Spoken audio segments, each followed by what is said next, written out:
Hello friends, आप Mukesh Goyal. I hope कि आप सारे बहुत अच्छे हैं। और फ्रेंड्स, आज हम बात करेंगे हायर एजुकेशन के करंट की बात करेंगे। ठीक है ना, हायर एजुकेशन है जो अपना, उसकी में थोड़ा करंट की बात करेंगे। मीन्स कुछ स्कीम्स की बात करेंगे जहाँ से यूजीसी क्वेश्चन आपसे पूछ सकती है। तो हम अच्छे से चित्त को रिलैक्स करके इन बातों को सुनेंगे ना। है एक टर्म है NDEAR।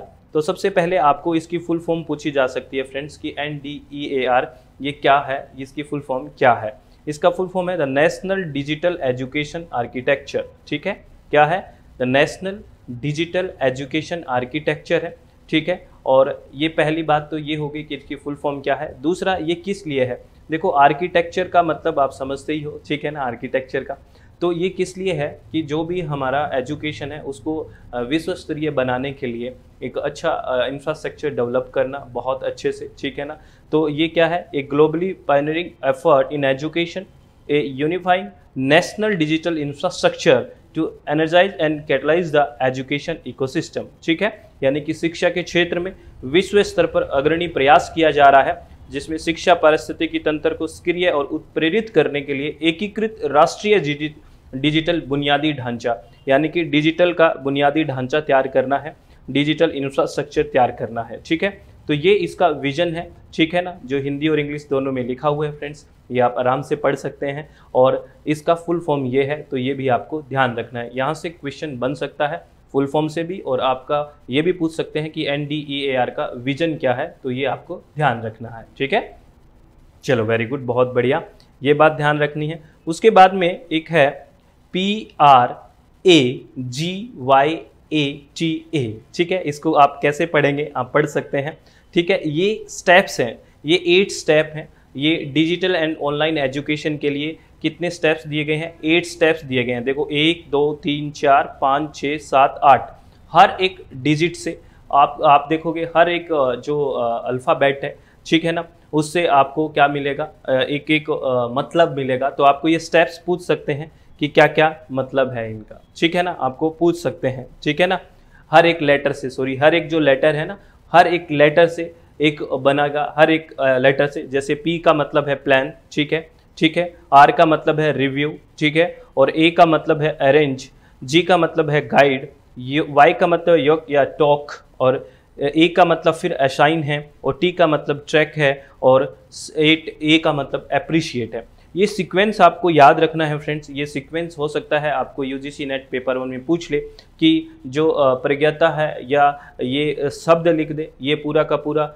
अल्फ़ाबेट्स ये आपको लिख दें, अल्फ़ाबेट लिख देंगे प्रज्ञता, और इसमें ये पूछ ले हर एक लेटर का मतलब क्या है, किस सीक्वेंस में है। तो आपको ध्यान रखना है, P फॉर प्लान है, R फॉर रिव्यू है, क्योंकि पहले प्लानिंग की जाती है, फिर रिव्यू करते हैं, फिर सारा जो अरेंज किया जाता है, फिर गाइड करते हैं, ठीक है, फिर उनसे बात करते हैं, फिर वो एक असाइनमेंट दिया जाता है, फिर उसको ट्रैक करते हैं कि किस तरह से काम चल रहा है, और फिर उसको अप्रिशिएट किया जाता है। अगर अच्छा काम होता है तो सारी चीज़ें समझाई जाती है। ये स्टेप्स हैं जो डिजिटल और ऑनलाइन एजुकेशन के लिए स्टेप्स हैं। ये बहुत इंपॉर्टेंट है फ्रेंड्स, ये ध्यान रखना है। ये आपसे पूछा जा सकता है, ये एक तरह से करंट का हम इसको मान सकते हैं। आपको पूछा जा सकता है कि प्रज्ञता का कौन कौन से स्टेप है, कौन सा सीक्वेंस ठीक है, तो ये ध्यान रखना। जैसे हम एक्शन रिसर्च में पढ़ते हैं ना फ्रेंड्स, एक्शन रिसर्च आपने पढ़ा होगा, रिसर्च एप्टीट्यूड में जब साइक्लिंग रिसर्च पढ़ते हैं तो उसमें एक साइकिल चलता है ना। पहले क्या होता है? प्लान होता है, फिर एक्ट होता है, फिर ऑब्जर्व होता है, और फिर रिफ्लेक्ट होता है, ऐसा चलता है ना।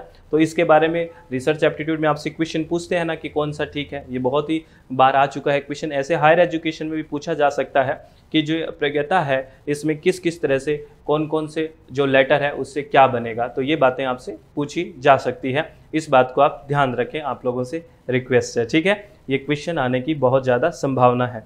ठीक है, और एक है समग्र शिक्षा स्कीम। तो आपसे पूछी जा सकती है कि समग्र शिक्षा स्कीम किस लिए है।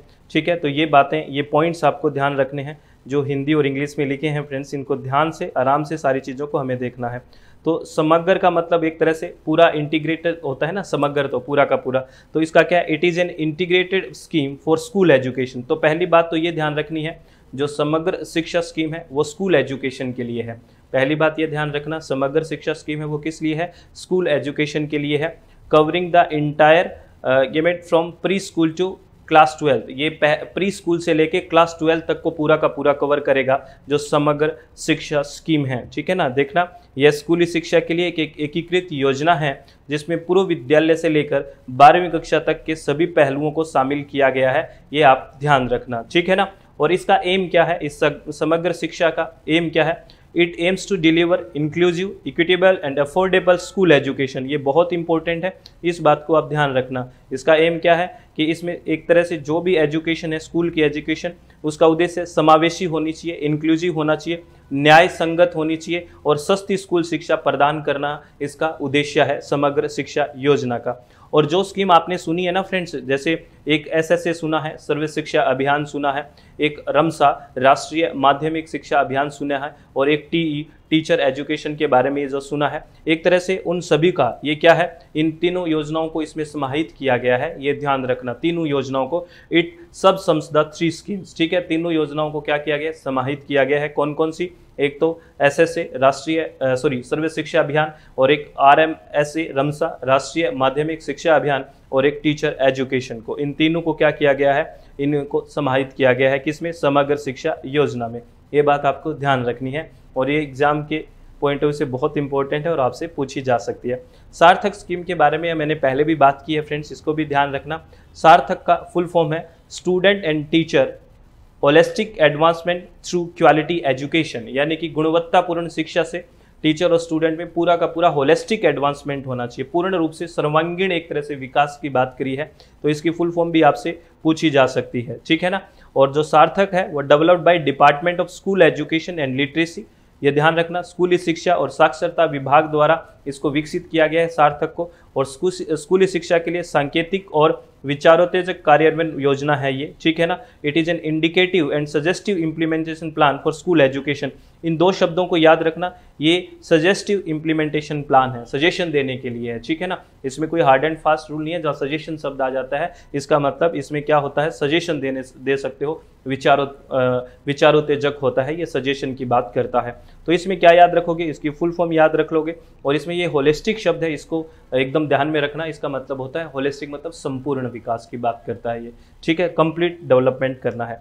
ठीक है ना फ्रेंड्स, जो ये कुछ स्कीम्स थी इनको आपको ध्यान रखना है और किसी भी तरह की टेंशन जीवन में नहीं लेनी है। आराम से छोटी छोटी चीज़ों को भी बहुत ही आराम से करते रहोगे ना फ्रेंड्स, तो बहुत सारी चीज़ें कवर हो जाती है। बर्डन लेके कोई काम करेंगे ना तो बहुत दिक्कत हो जाएगी। चित्त हमेशा रिलैक्स रहना चाहिए, मन हमेशा शांत रहना चाहिए। अगर ये सारी चीज़ें ठीक है तो मुझे नहीं लगता कि कोई चीज़ें गड़बड़ाएगी या किसी चीज़ में कोई प्रॉब्लम आएगी। तो हमेशा चित्त रिलैक्स रखें, मन शांत रखें और हर चीज़ को समझने की कोशिश कीजिए रटने की बजाय। कुछ फैक्ट्स होते हैं उनको याद करना पड़ता है, लेकिन आप आराम से अगर समझोगे तो सारी चीज़ें ठीक होगी और पेपर भी बहुत अच्छे से अटेम्प्ट होगा। धीरे धीरे थोड़ी बहुत टेंशन हो रही होगी एग्जाम के दिनों में, स्वाभाविक है होना, लेकिन बहुत ज़्यादा प्रेशर लेने की जरूरत नहीं है। शांति से हर चीज़ को करने की कोशिश कीजिए, सब बहुत ही बेहतर होगा। All the very best. Thank you, thanks a lot friends, बहुत बहुत धन्यवाद। Thank you, thanks a lot.